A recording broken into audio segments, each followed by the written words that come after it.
I'm gonna teach you how to solve one of these Rubik's cubes. Okay, first you have to memorize an algorithm. Okay, it's like, look, it's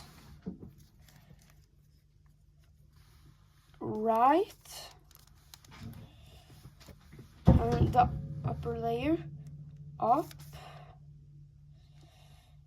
down on the right, and left on the upper layer. So up, right, down, left, up, right, down, left.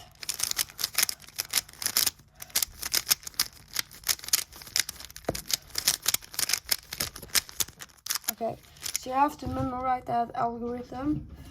Okay, so the first step you're gonna do is a daisy.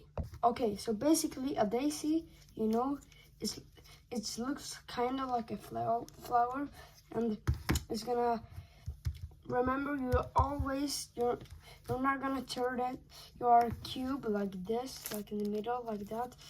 You're only gonna turn these layers, okay? So a daisy, it just looks like it's a yellow center in the middle, and it's white pieces here, here, and here, and here. So it looks like a flower, and you should get that by scrambling in the cube and figuring out how to do it. So yeah.